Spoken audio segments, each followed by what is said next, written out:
இந்த நினைப்பு யோசனை எல்லாவற்றையும் நாம் அவரிடத்திலே நாம் சொல்ல வேண்டும். ஆனால் அதன் மத்தியிலும் ஆண்டவனே உம்முடைய சித்தப்படி என்னை நடத்தும், உம்முடைய விருப்பம் எனக்கு நிறைவேறட்டும் என்று சொல்லும்போது அவர் தம்முடைய விருப்பத்தை நிறைவேற்றுவார். அது ஆசீர்வாதமாயிருக்கும்.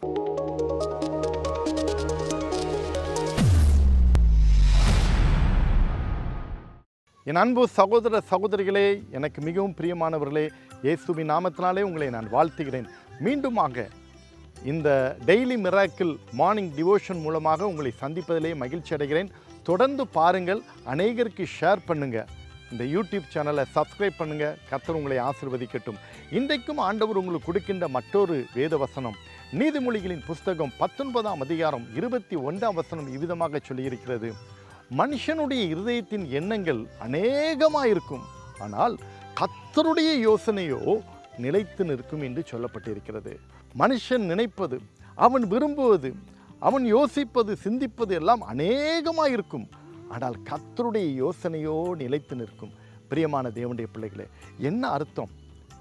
மனிதர்களாகிய நாம் பல காரியத்தை நாம் விரும்பலாம், பல காரியத்தை நாம் நினைக்கலாம், பல காரியத்தை நாம் சிந்திக்கலாம். ஆனால் தேவனுடைய சித்தம், தேவனுடைய விருப்பம் எதுவோ அதுதான் நிலைத்திருக்கும். உதாரணத்துக்கு, நீங்கள் மருத்துவராக வேண்டும் என்று நீங்கள் நினைக்கலாம், அல்லது பொறியாளராக வேண்டும் என்று நீங்கள் நினைக்கலாம். ஆனால் ஆண்டவர் உங்களை உயர்ந்த ஐஏஎஸ் அதிகாரியாக மாற்றுவதற்கு அவர் சித்தம் வைத்திருப்பார். இப்படி தான் நீங்கள் ஒரு பெரிய பிஸ்னஸ் மேனாக வர வேண்டும், அப்படியாக வேண்டும், இப்படியாக வேண்டும் என்று நீங்கள் யோசிக்கலாம். ஆனால் கர்த்தர் உங்களை ஒரு பெரிய சாஃப்ட்வேர் இன்ஜினியராக மாற்றுவதற்கு ஆண்டவர் நினைத்திருக்கலாம். இதே போல தான் திருமண காரியத்தில் வரும்போது இந்த பொண்ணா, அந்த பொண்ணா, இந்த பையனா, அந்த பையனா, அப்படின்னு பல எண்ணங்கள் நமக்குள்ளே வரும்.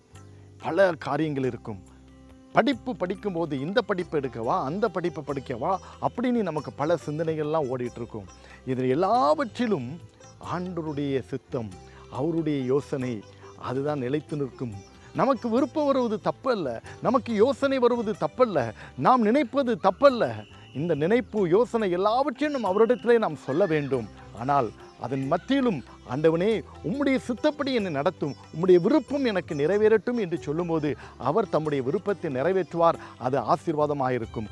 அந்த பாக்கியத்தை நீங்கள் பெறும்படிக்கு உங்களுக்காக நான் பிரார்த்தனை செய்ய போகிறேன். நீங்கள் ஆண்டவர்கிட்ட கேளுங்க, ஏசப்பா இதெல்லாம் என்னுடைய எண்ணம், ஆனால் உங்கள் சித்தம் என் வாழ்க்கையில் நடக்கட்டும்னு சொல்லுங்கள். ஆண்டவர் அவருடைய சித்தத்தை உங்கள் வாழ்க்கையிலே நிறைவேற்றி தருவார். ஜெபிப்போமா? அன்பின் தகப்பனே, உம்மை நன்றியோடு துதிக்கிறோம், ஸ்தோத்திரிக்கிறோம். இந்த நிகழ்ச்சியை கேட்டுக்கொண்டிருக்கிற நம்முடைய பிள்ளைகள் ஒவ்வொருவரையும் ஆசீர்வதியும் அப்பா. யாரெல்லாம் தங்களுடைய மனதில் இருக்கிற விருப்பங்கள், அவருடைய யோசனைகள் எல்லாவற்றையும் அவர்கள் சொல்லிக் கொண்டிருக்கலாம். ஆனால் உங்கள் சித்தம், உங்கள் விருப்பம் எதுவோ அது உங்களுடைய பிள்ளைகளுடைய வாழ்க்கையிலே நிறைவேறட்டும். அந்த பாக்கியத்தை நீர் கட்டளையிடும். அந்த ஆசீர்வாதத்தை இப்பொழுது உங்களுடைய பிள்ளைகள் மீது நீர் வைப்பீராக. அவர்கள் மகிழ்ந்து சுகித்திருக்கட்டும், பாக்கியத்தை பெறட்டும், ஆசீர்வதிக்கப்படட்டும். எல்லா துதி, கன, மகிமை, புகழெல்லாம் உம்மைக்கே செலுத்துகிறோம். இந்த நாள் முழுவதும் உடைய பிள்ளைகளை நடத்தும். இயேசுவின் நாமத்தில் பிதாவே, ஆமென்.